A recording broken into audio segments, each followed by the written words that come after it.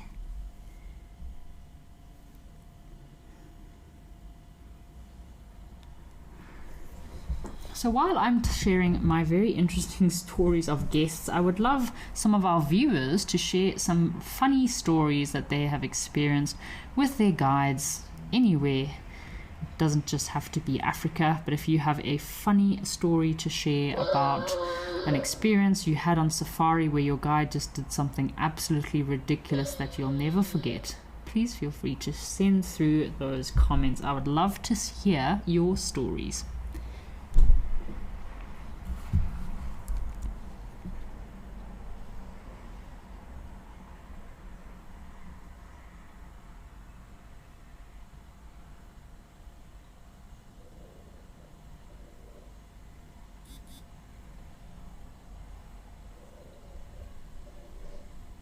And off these elephants bumble.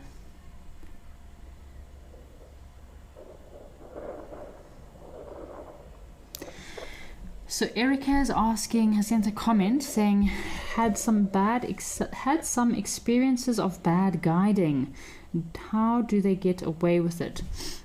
So Erica, I would like to know where this bad guiding experience that you had was. I know some countries are typically, you can find bad guides everywhere. They're just like bad apples. So there are bad guiding apples everywhere, but some countries are typically more famously known for having bad guides. So a lot of the safaris that I sell myself, if I know that the country is not going to have good guides, I will generally always recommend that you take a guide with you. Just like with our Wild Earth travel, some of these locations, it's better to have a private guide with you so that you have the best possible experience. But there definitely are some countries in Africa where even I've been horrified with guides' behavior and how they can get away with some of the things that they do. But yeah, the best thing is to speak up and talk about it. If you are on safari and you have a bad guiding experience, the best thing is the minute you get back to your lodge to report straight to the manager at the camp, so that they know. I feel like a lot of the times maybe guests are quiet about their experiences, or they think it's normal, and that's how guides can get away with some bad behavior. The big five, for example, elephants are one of the big five. We've seen elephant buffalo today, but the big five chasing, for example, or checklisters, you often find some guides will do whatever they possibly can to make sure their guests see the big five at any cost and any means, which to me is not. I would rather have a few really awesome sightings and have not seen the big five than to have traumatized some animals and acted unethically. So when you're on your next safari, just think about that. And yeah, as I mentioned, being quiet doesn't always help the problem. Sometimes speaking up is the best thing, and reporting to your camp manager as soon as you get back to camp and mention that some behavior you felt was not correct. Oh, check at this tiny little elephant. Oh. Wildlife Lady, thank you for joining us this afternoon. And yes, Sorrentella does have a very lovely scenery at the moment. We had some young elephant bulls that came through. Seemed like a bit of a mixed herd of elephant bulls that was at this waterhole. They seem to have moved off a bit, but yeah, now we've got this mixed breeding herd, which to me looks very familiar. I think I have seen this breeding herd quite frequently the last 2 weeks. So there might be elephants that are in the area feeding close by. As you can see, the bush is very thick here in Sorrentella, in Thorny Bush, lots of food around. So this could be their daily drinking routine. Also looks like we've got a red-billed hornbill digging around and scratching around in the background there. It's got a black Smith lapwing. Oh, this little baby elephant is just precious. So judging on the size of where this elephant is standing next to its mother, so this is obviously the matriarch on the right, I'd guess this elephant is probably just under 6 to 7 months. Normally if it's under 3 months old, then it's just in line with the female's belly. But yeah, I'm guessing on its size, it's probably maybe even older than 6 to 7 months, maybe 6 to 8 months. Still hasn't had his little tusks erupting yet.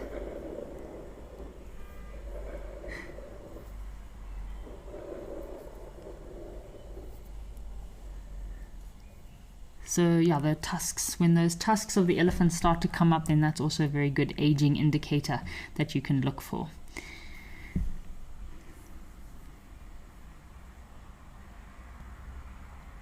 You can see this pan is very busy with elephant tracks, elephant dung everywhere.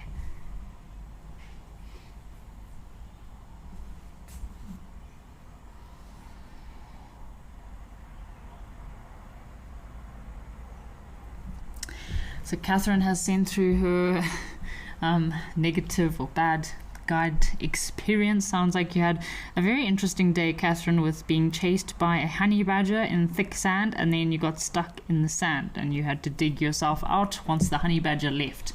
Well, I'm glad that the honey badger didn't hang around the car and destroy your tires and you had to spend the night there. But yeah, that does sound like a bit of a tricky situation that your guide got you into there. So we've got another question from ProVit, is asking, how long can elephants live and how many times can it give birth? So ProVit, generally the lifespan of an elephant is, in the wild, I'd say between 50 to 60 years of age. Elephants are unlike other animals that they live longer in captivity, but in areas where their conditions are favorable, elephants could live up to 70 years, but on average the African elephant live between 60 to 70. Your Asian elephant is about 48 to 60 years. And then to give you an idea on fertility and the amount of baby elephants that a female can have, so typically a female or calf, an elephant cow, can have between 4 to 6 calves within her lifespan. So the gestation period of an elephant is about 22 months, and she will generally have between 4 to 6 calves in her lifespan, because after those 22 months she will also then take quite some times before she can actually conceive again. And off our elephants go.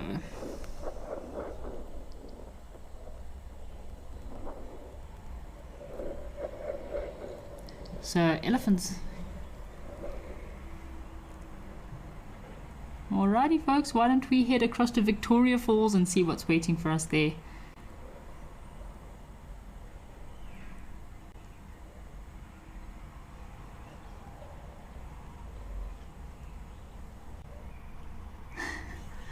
So we've got some warthogs that have just arrived at the waterhole here.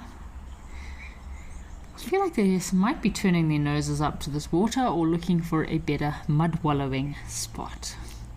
So Helga has sent through her comment of a funny guide experience she had. So first time Helga went out in Biffelshoek, the guide says duck, duck. You ask where, and whack. The tree branch takes off your hat. Very funny story there, Helga. Yes, you need to be careful of those horrible branches that can definitely whack off your hat while on safari.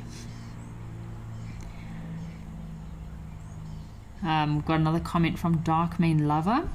Says, when I went on a hiking trail that needed a guide to show you the great sights, scenery, the guide would say, come curse words while would say some curse words while explaining what we are looking at. Oh wow, okay.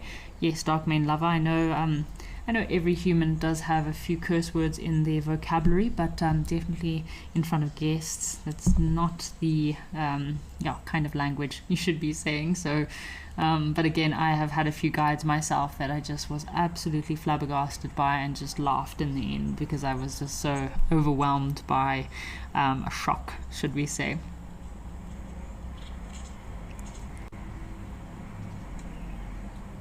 So Mr. Elemental has asked a question. We're talking a lot about guiding and guiding ethics today, folks, if you're just joining us, and we've just been chatting about stories of interesting things guests have done and guides. And Mr. Elemental is asking, Kerry, if you were stuck overnight in an open vehicle, is there an increased danger? So Mr. Elemental, if there has been on a few occasions where I've been stuck in the bush with car trouble with guests, it does happen, but I know some people might think, oh, let's just walk to the lodge.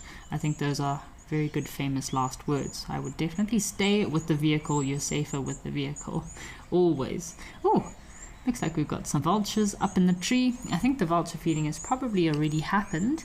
Maybe there were not too many vultures today. I know the other day there was very few vultures that came down, but nice to see that there's still a few vultures hanging around after the vulture feeding.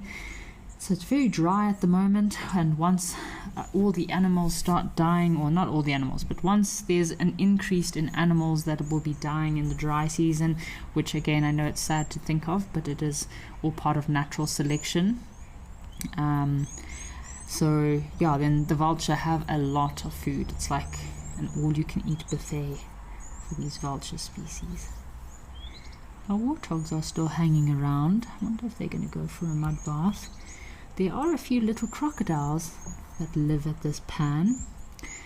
I'm always a bit nervous in this area. I've done quite a few walking safaris actually in this area, or walks with more like conservation teams. So this area near the Vic Falls this area here is part of like a buffer zone, and there's often snaring of animals that happens here from time to time. So my father is a wildlife vet, and he's done a lot of de-snaring operations in this area. So I've been with a lot of vets walking around in this area looking for snared impala and waterbuck and warthogs, and I must say walking around these pans in this area definitely gives me the heebie-jeebies because of all the crocodiles that move around in these small pans. Lots of buffalo when the buffalo herds come through to these pans to drink in the late hours of the afternoon. Definitely an epic sighting. Oh, so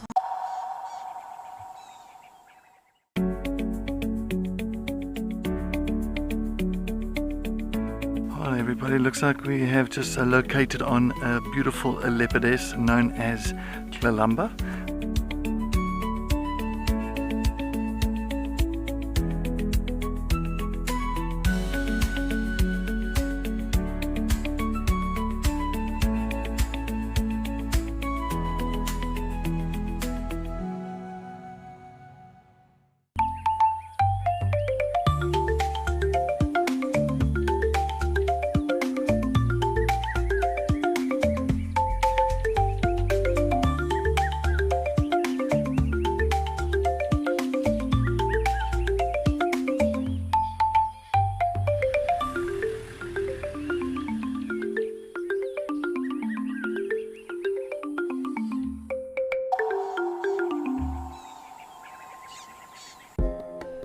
Would you like to know the difference between a male and a female wildebeest?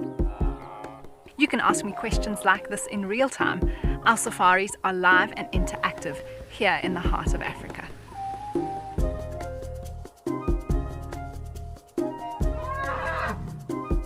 Join me on Safari Live and connect with nature.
Now, these star chestnuts always remind me, I've spent a lot of time obviously in the gorge just below Victoria Falls, and you get lots of these star chestnut trees on the edge of the gorge. It's amazing how they can grow out of the rocks and grow on such uneven terrain. Yeah, very cool trees. Alrighty folks, why don't we head across to Tau and see what's happening over in South Africa.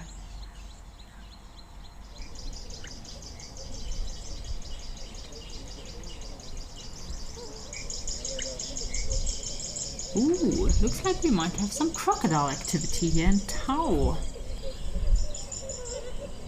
Got a common moorhen or Eurasian moorhen, and oh, looks like a white-faced whistling duck on the right down at the bottom of the screen here. And I wonder if our crocodiles are mating. Apparently one of the viewers the week before last, or could have been last week, saw two of these crocodiles here at Tau mating.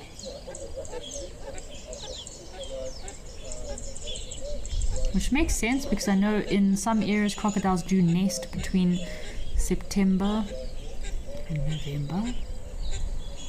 Oh, looks like we've got another crocodile on the right here.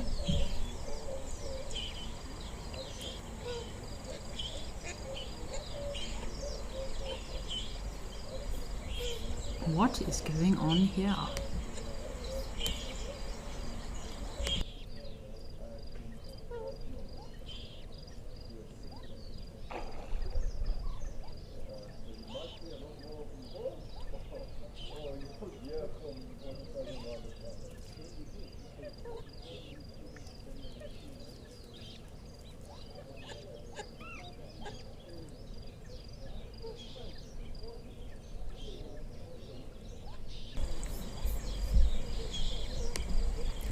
to watch these crocodiles and see what they're up to. And I think I can hear something making a strange duck-like sound. I don't know if it's the white-faced whistling ducks. Nice to see our African spoonbill is still around.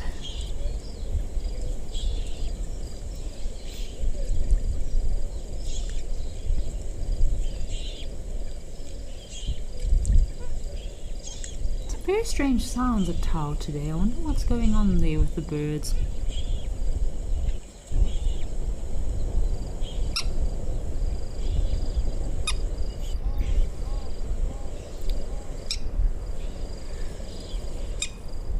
So another safari activity I love, which is making me think of it right now here at Tau with all this water in this pan, is boat cruises and boat activities. Oh, I love being on the water. It's one of my favorite activities is driving a boat. I've driven small boats, big pontoons, so all kinds. But yeah, I do notice a lot of guides can not always be so aware of the environment and what's happening around them. So like these crocodiles, if you are on the boat, it's always so important to make sure you don't disturb and interfere in any wildlife behavior that might be happening, like crocodiles mating, or also it could be like crocodiles on a kill. Always so important not to in any way disturb or interfere in wildlife in what they're doing. I know there's been some videos of, oh, check out these crocodiles, I think they're mating. Oh, some of the crocodiles, I don't know what he's doing. Spoonbill is very brave.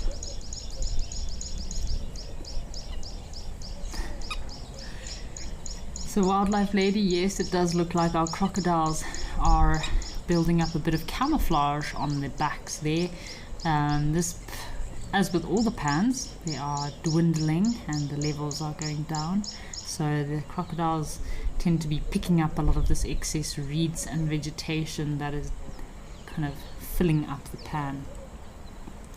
So it's not a courting display between these crocodiles. I feel like this crocodile courting display mostly happens, whoop, got a stampede of hippos here at Camelthorne.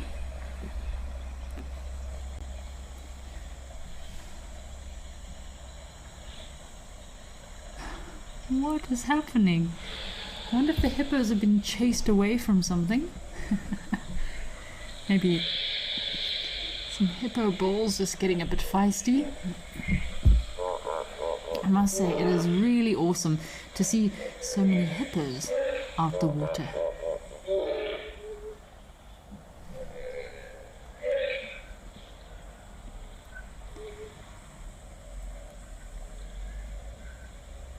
So a huge hippo population here at Camelthorne. There must be very, I hope there's enough grass for them. Doesn't seem like there's much grass here, but I mean, hippos can walk, so they'll go and walk at night to look for grass. They are herbivores and they can walk up to 35 kilometers at night in order to find grass or grazing pastures. But I've never seen so many hippos all in one place together, especially out of the water. Quite unusual to see so many hippos out the water, but again, it is a lot more common than we think. We just maybe don't always see it. But especially in the winter months when it's nice and cool, then the hippos do like to come out of the water. But yeah, it's quite a strange sighting, I feel like. Normally this time of day, hippos will be sleeping in the water. It's not doing too much. There's also some crocodiles at the water's edge as well. So hippopods, I'm guessing these are multiple pods, because I don't think it would be one pod. The hippopods can be anything between normally 2 to 30, 40 individuals, but I mean, in this area there's just so many hippopods.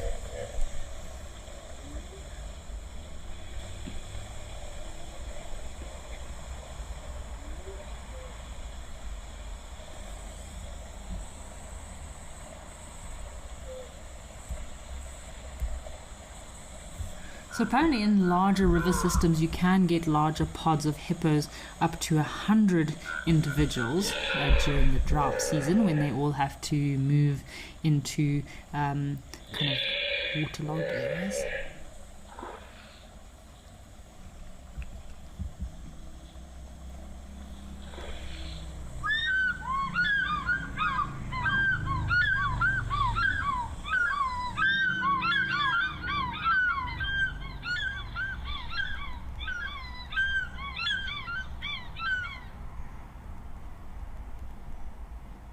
Isn't that cool? The African fish eagle's calling for us, a duet call of the African fish eagle. I think they might be nesting somewhere close by here. We've seen them with some nest building material recently, so that could be pretty cool. So we have a question here from Junior JJ, is asking, what is the scientific name of an elephant? So Junior JJ, the scientific name of an elephant is Loxodonta africana, and Loxodonta literally means like slanting teeth, which is referring to the elephant's molars. And then obviously the African elephant, so Loxodonta africana.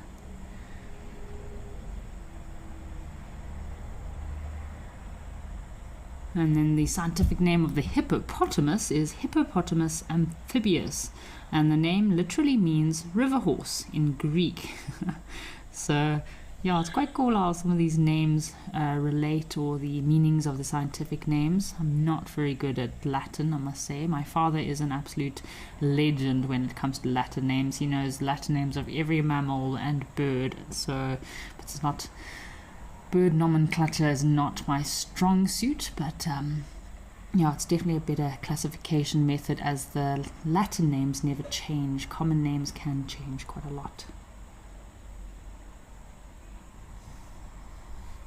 I'm just having a scan for those fish eagle. Where have they gone?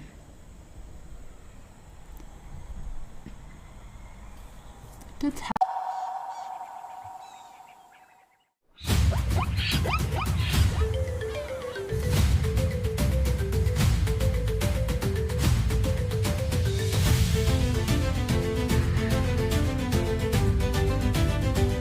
Oh, wow.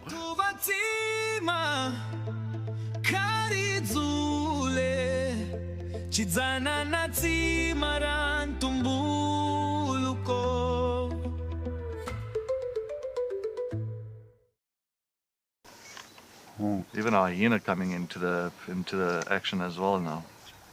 Oh my word. She's stalking the hyena now.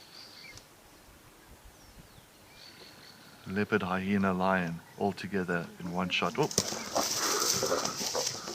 Oh. This is action-packed.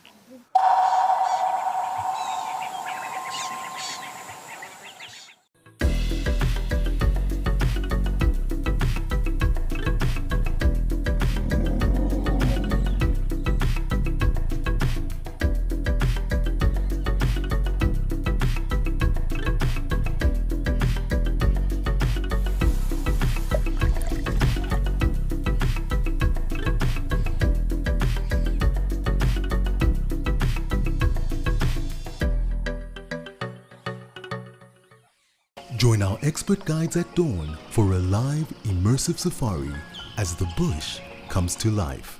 Found ourselves a chameleon, and look how he's changed color. Every sunrise brings new discoveries. Pound for pound, a leopard is one of the strongest cats around. Ask questions, share your thoughts, and connect with nature live and in real time. Great excitement, great happiness. Start your day with adventure. Some of you out there are brilliant at identifying hyenas. Now, why do you think people have got this huge misunderstanding about reptiles? Right in front of me there was the face of an astounded buffalo bull. This is live and interactive, so everybody, if you have any questions and comments, please do send them through and let us know what you would like.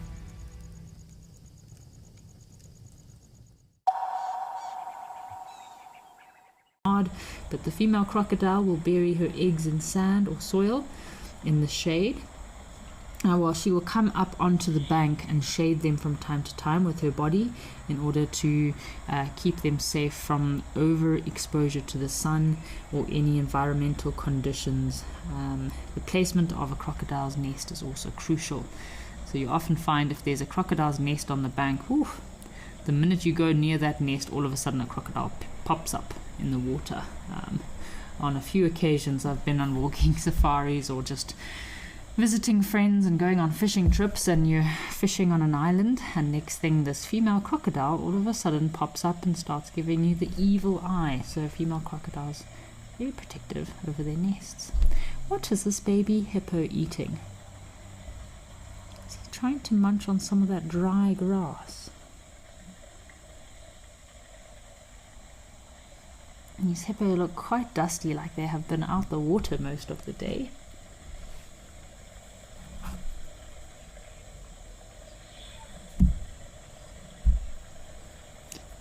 Alright folks, let's head back to Tao and see what those crocodiles are up to.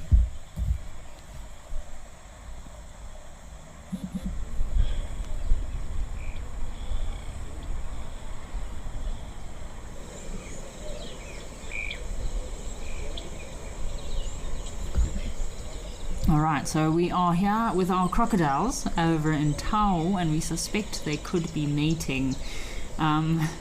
I'm going to just go through a few questions quickly. So Mawati is asking, how big was the largest pod of hippos you've ever seen? So Mawati, what are these crocodiles up to? As I read earlier, hippos' most average size of hippopods is between 10 to 30, but I mentioned in times of drought they can get up to big groups of 50 in one group. But I'd say the biggest hippopod I've ever seen was maybe 40 individuals, and I stayed very clear of those hippos. I was not getting anywhere near that nonsense. Sometimes those hippo cows or bulls can be aggressive. I really do think these hippos are mating, folks, sorry. So the breeding season for these crocodiles, generally in the dry season, just before, or that's when the eggs are laid, but it would be kind of typical that, they would start mating now. So the Nile crocodiles typically around July to August, they'll start mating, and then August to September, November is when, depending on the area, they then have their eggs. They dig holes and bury their eggs. Feel like there's a bit of a standby coming in to join in the activities. There are 3 crocodiles here. I think there's a pair that are closest to us trying to mate, and there's a little bystander coming in to join the fun. So Junior JJ is asking, how can you identify the male and female hippos? So Junior JJ, it can be quite difficult to identify male and female hippos from one another, but generally the male hippos have much bigger heads and necks. It's a very good way to identify, and in some cases the bodies. So the females, as they sexually mature, they kind of stop, their bodies don't grow as quickly or don't continue getting larger, whereas big hippo bulls are large. Goodness, check out these crocodiles. You can see the 3 snouts. There's lots of love going around here, I guess we can say, with these crocodiles. Love is in the air. So Sandy Franklin is asking, have you ever seen snow while on a game drive? So Sandy Franklin, no, unfortunately I haven't, but I know last year winter over in Drakensberg, parts of KZN, we did have snow. So we're experiencing very cold weather here in Johannesburg at the moment, or even parts of South Africa into Zimbabwe. And last year winter there was some very cold snowy weather, and it was crazy to see people on safari and elephants and all kinds of animals with snow everywhere. Oh gosh, it looked rather cold. I'm currently watching what I could only imagine is mating of these crocodiles, or courtship. As we mentioned earlier, the beginning phases of the courtship of crocodiles before the female decides on a mate is quite elaborate. The male will make a very deep bellowing and low frequency grunting call sound which vibrates the water above its back, and that is what helps to attract the female. He'll also practice in a bit of a head slapping behavior with his jaws open, blowing bubbles and rubbing his snout on the female. I feel like there was probably a few competitors that were competing for this female's affection, and maybe she chose her victor, but I feel like one of the other males is trying to come in and get involved in this monkey business that's going on here. Yes, Moati, it is another crocodile mating session taking place here. You just see crocodile teeth and snouts and crocodile smiles everywhere.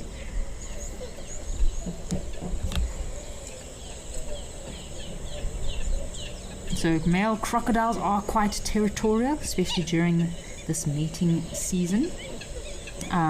They do fiercely fight with other males or battle against their rivals by tail biting, slapping and wrestling each other.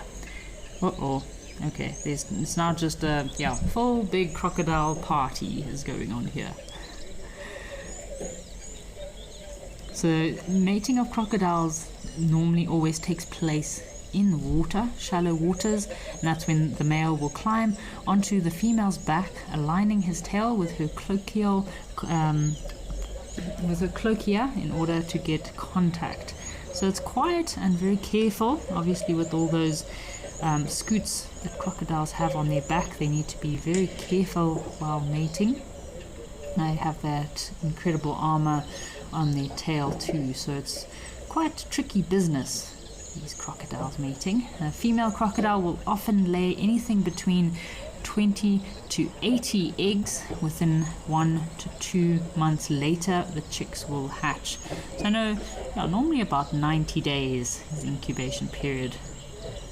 80 to 90 days.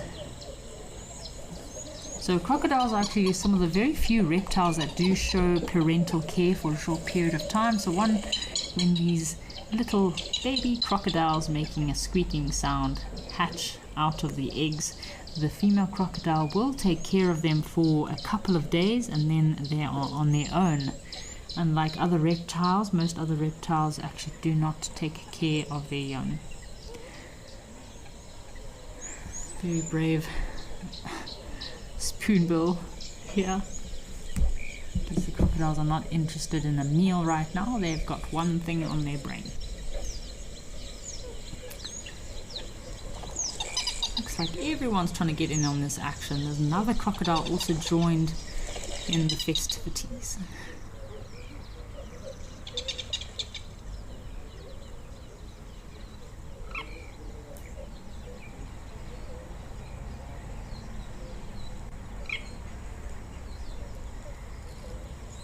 It's not uncommon for crocodiles to take a chance to snack on a bird or a stalk, but maybe the spoonbill has some sort of arrangement with the crocodiles that he knows he's not going to be the next meal.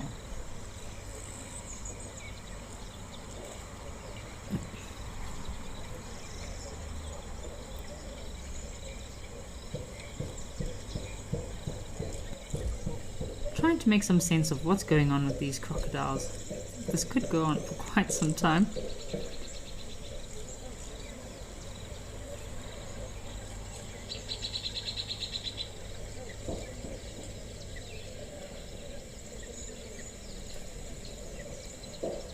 So we've got a question here from Junior J is asking, what is the gestation period of crocodiles? So I mentioned the egg hatching takes place between 80 to 90 days is the amount of time it takes for those eggs to hatch, but the gestation period is about 4 to 6 weeks after mating. So that would really put these, if this female is if there is a female and these crocodiles are mating, then that would mean September, perfect time of the year for these crocodiles, perfect temperature. So 4 to 6 weeks after mating, that is when the female will then go and lay her eggs. Yeah, and as we mentioned, then she digs her hole, buries the eggs, and yeah, September seems to be perfect weather, perfect climate, perfect time of the year for these crocodiles to lay their eggs. And I do feel sorry for little baby crocodiles, because everything wants to eat a baby crocodile. I've seen pythons eating baby crocodiles, these herons would eat baby crocodiles, monitor lizards definitely do come for those crocodile eggs in the nest. They'll dig up the eggs in the nest and eat them. Now, monitor lizards are specialized egg hunters. It's quite tricky business, crocodiles mating, just like porcupines. I've actually got videos. I managed to capture on a camera trap a video of porcupines mating, which is also a very prickly business. Just like this must be quite difficult for these crocodiles to mate here. Got quite nasty spiny scoots on their backs, which could be quite difficult to maneuver around.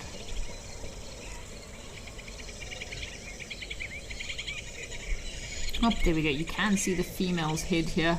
So please, if there are any children watching, this might be a PG moment while these crocodiles are having some special time together, making a new generation of baby crocodiles.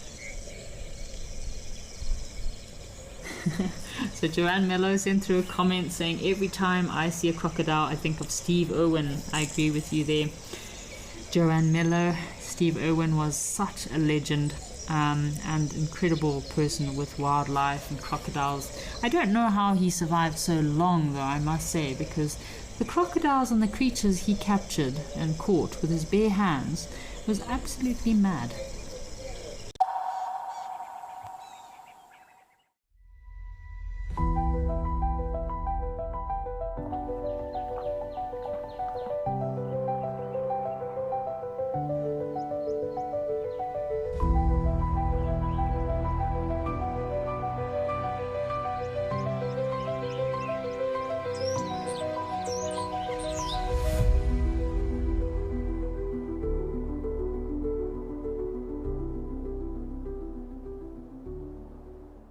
At Wild Earth, we believe every story has the power to create change. That's why we've launched the Wild Earth Impact Foundation, a non-profit dedicated to conservation and social impact. By showcasing conservation stories, we can change lives, protect nature, and empower communities. We have partnered with Empowers Africa to accept tax-deductible donations from US donors. Your donation will help fund critical programs that support our mission. Join us and be part of the change.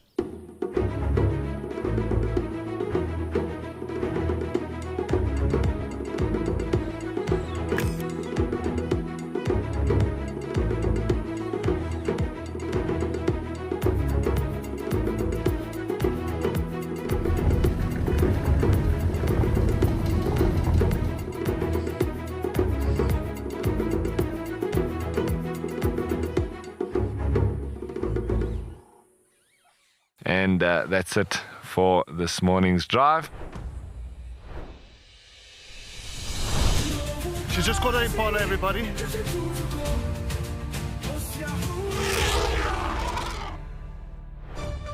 And we're going to be heading out and seeing what animals we can find.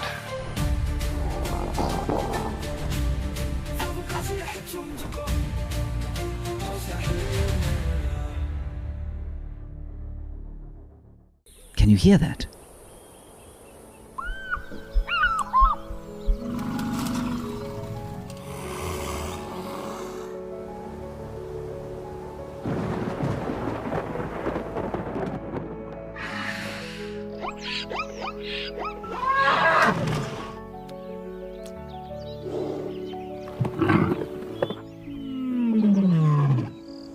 The wild is calling.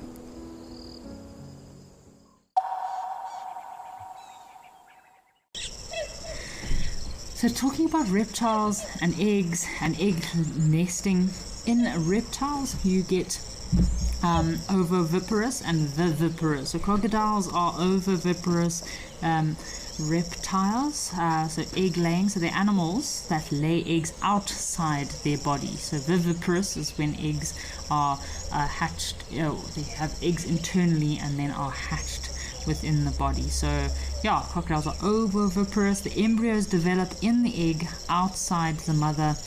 For example, crocodiles, birds, most reptiles, amphibians, and insects. So you get some snake species that are viviparous and some snake species that are ovoviviparous.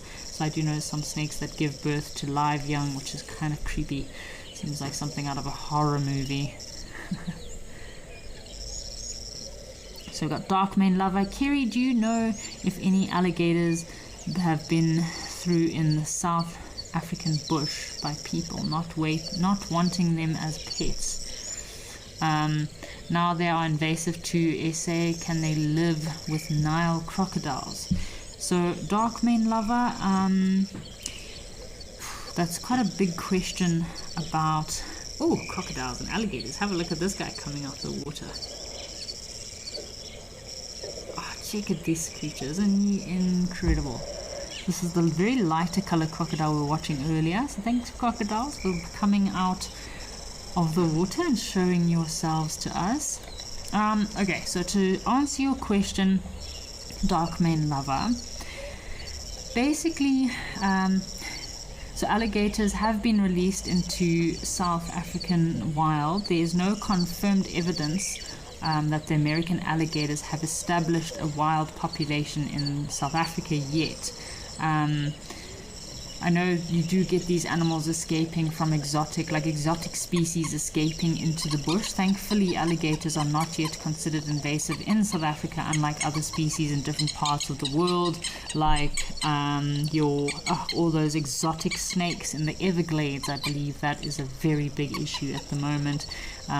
People get a snake, Burmese python, for example, and after a few years it's kind of a boring pet. What do you do with it? They go and release it into the Everglades. So I know in the Everglades there's a big issue with these exotic species that are now taking over the native species. So alligators can survive in the African bush. They do prefer to have fresh water only, while now crocodiles normally tolerate fresher waters and more brackish water systems. So I hope that answers your question then. Mr. Elemental is asking, we have saltwater crocs up north. They are the biggest in the world. Yes, I believe, Mr. Elemental, that those saltwater crocodiles get massive. Another question from Sandy Franklin. Are the scutes sharp to touch? So, Sandy Franklin, not sharp, but they are very pronounced on the backs of these crocodiles, especially while these two crocodiles were mating here. I wouldn't want to put any weight on top of those scutes. So they're sharp, but they don't cut you instantly. They just, they're a bit of a blunt little ridge on the back of these crocodiles' backs. Some are slightly sharper than others, definitely a little bit difficult and tricky for these crocodiles to mate, especially on the tail. They seem to be a lot sharper, those little scutes and struts there on their tails. So we've got another, looks like we've got a striated heron that's also just come into screen on the left hand side here with the spoonbill.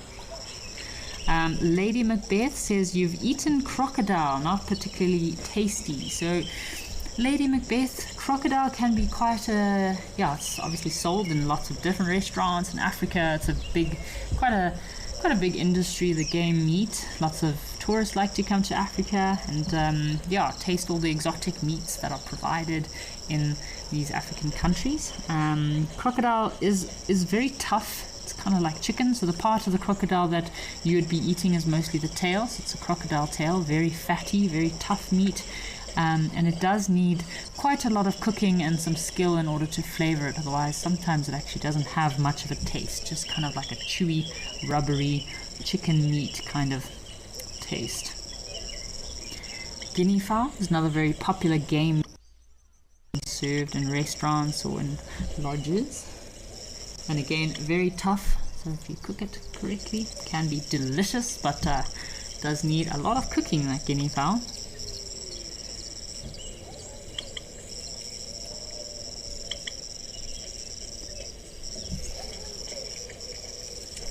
Nice to see the crocodiles coming out of the water.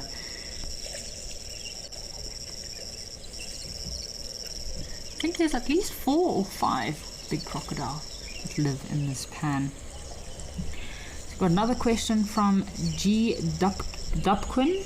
Says they have found Nile crocodile in Florida. They are situated in Puerto Rico, where they found a crocodile too. Very interesting about your Nile crocodiles in Florida. Apparently there have been some confirmed sightings, even DNA verified individuals of Nile crocodiles. Gosh, I wonder, again, very interesting to think of how would they have gotten there. So a few individuals were found in the wild, mostly in also Miami area, apparently some Nile crocodiles. Yeah, it'd be very interesting to dive into how on earth did those crocodiles get there. So the spoonbill is filter feeding at the moment. He's sticking his bill into the water, keeps it slightly ajar, and as soon as he feels anything, he snaps away, and then he has a meal. So probably feeding for some small fish.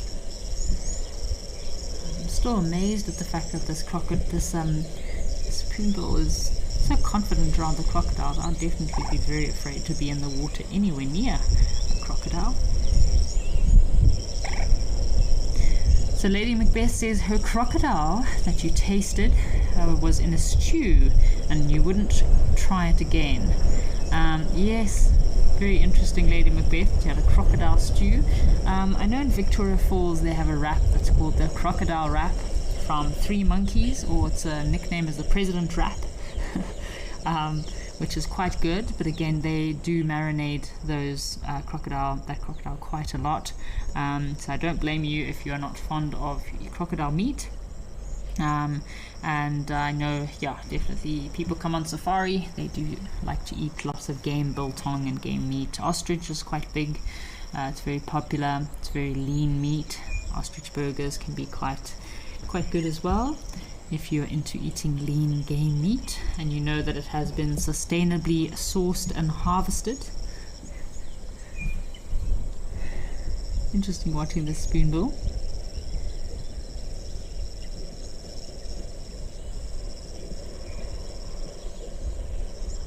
I do love those pink legs of the African spoonbill. So they are a wading bird.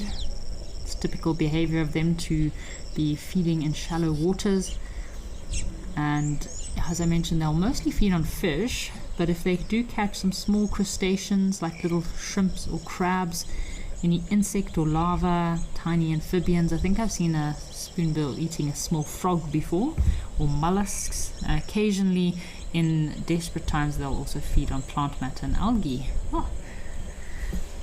This definitely would make for a great photo opportune moment right here with the spoonbill. It almost looks like he was actually stepping on the back of that crocodile. So often deception in an image can be great photo opportune moments, just like reflections in the water, shadows. Yeah, I do love playing with a bit of reflections and shadows in your photography.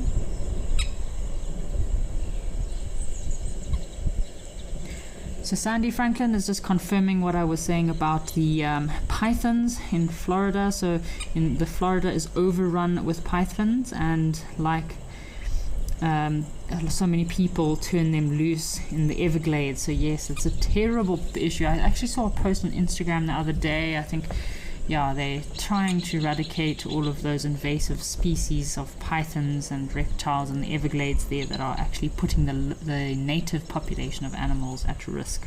Same as the cane toad in Australia that was introduced into the cane plantations to remove, I think it was a cane, what is it? The cane toad were introduced to remove the cane rats. The cane toads would eat the cane rats, but then now the cane toads are just out of control. So yeah, sometimes these invasive species that you introduce, you need to make sure they will not become invasive. Johnny Fever says apparently the American alligator tastes like pork. Very interesting, Johnny Fever. I've never tasted American alligator, so I cannot confirm or deny. Let's head back to Old Donyo, folks, for the last few minutes of the show.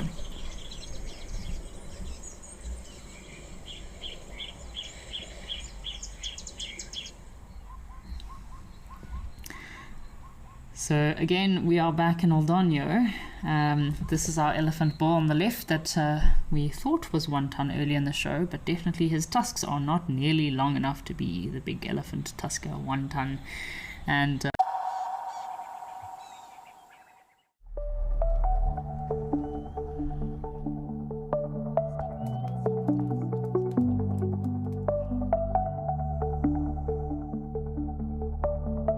let's go and take a look. See you out there.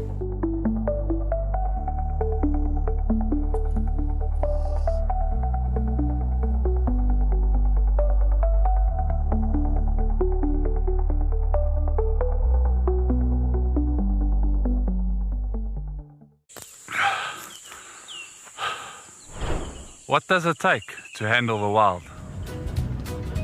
Balance. Determination. Focus. Yaku!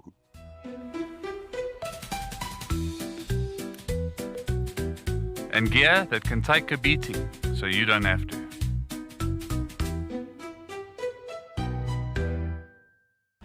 My full name is Cedric Leslie Dold.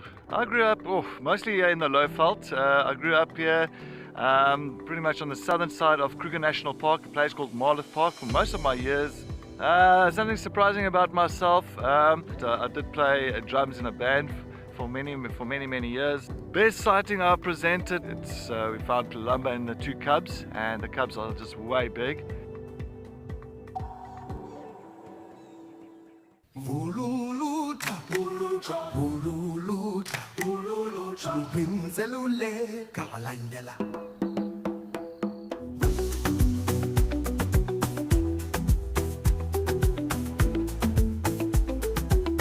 Join us on the greatest and largest game drive in the world.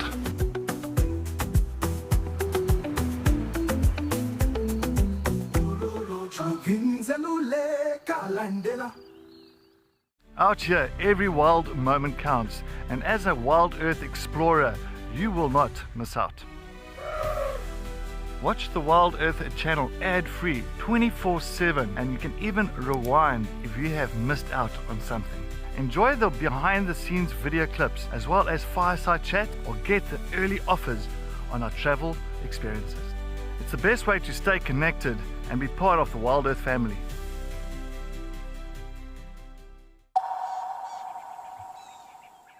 Seen here, giraffe the male and female colors can be quite similar, although it's a lot more common in males to be darker in color, so their rosettes or their spots will be much darker in color. You can also see the head, so the head of a female giraffe. She has much thinner and very narrow little ossicones, so the horns on their heads, and they are quite fluffy, just like ladies have lots of hair. With the males ossicones tend to be quite thick and bald.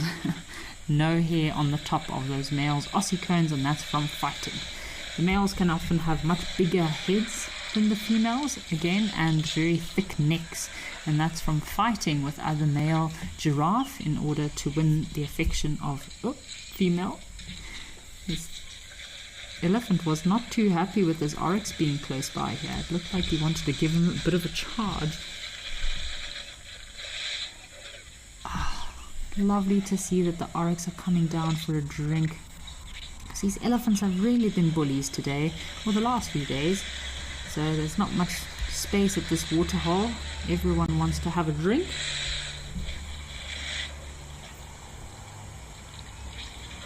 So Nolene is asking, is it true that when an elephant dies, the herd mourns their loss for a couple of days?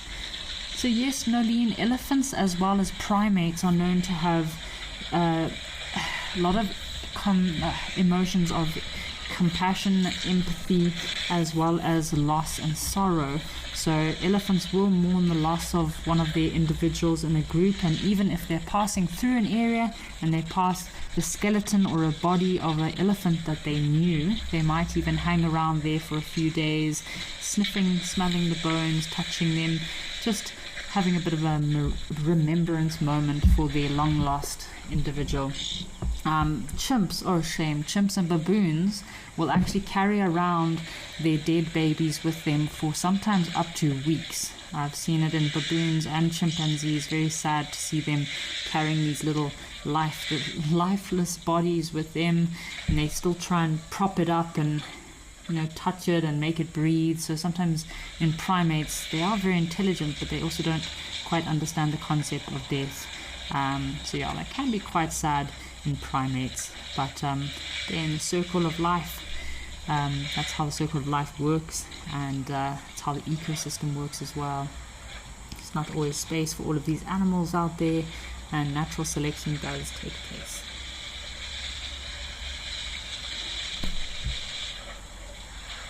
So very impressive stallion just on the right, very handsome. Few pregnant female zebra at the moment as well, very round, waiting to drop their babies in the end of the dry season.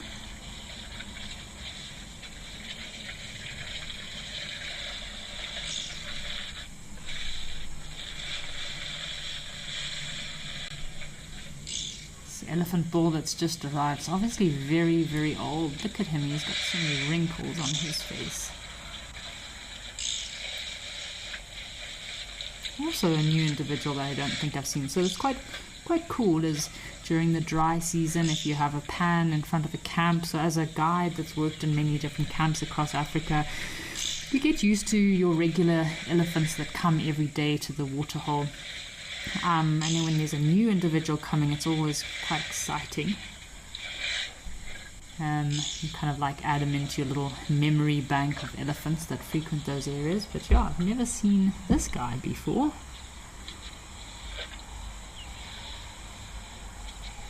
It also looks like a bit of a gloomy day over in Aldonio, a bit of cloud cover.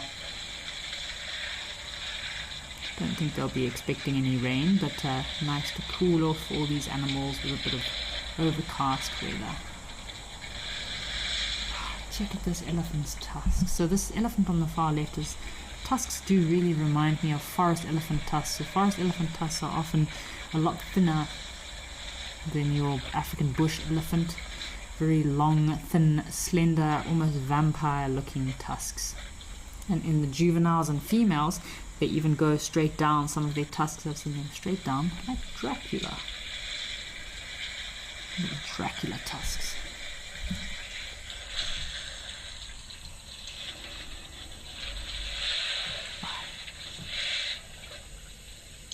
Come on, boys, give the zebra a chance to drink.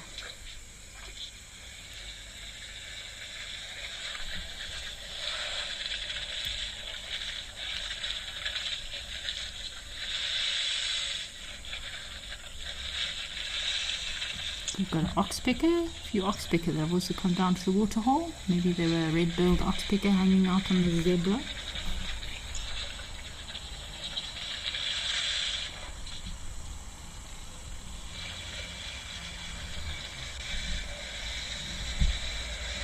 Little wagtail, it's like a little pied wagtail. Right, folks, well, hope you enjoy the rest of your day, and I will see you tomorrow live at the waterhole. Have a lovely Thursday afternoon.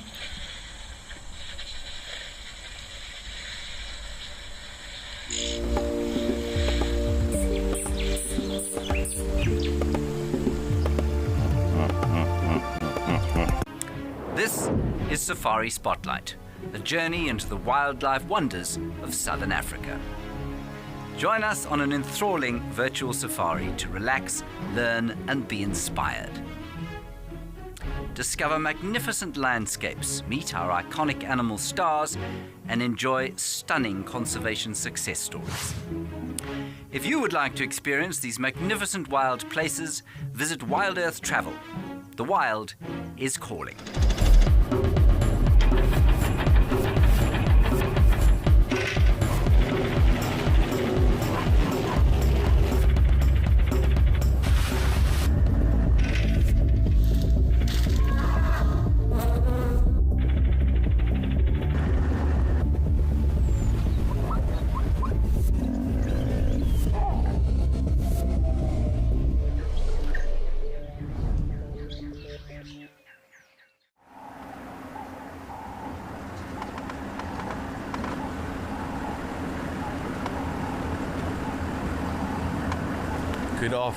Good afternoon everybody, and welcome back to another episode of Safari Spotlight, all the way from Valgevonden Private Game Reserve. My name is John King.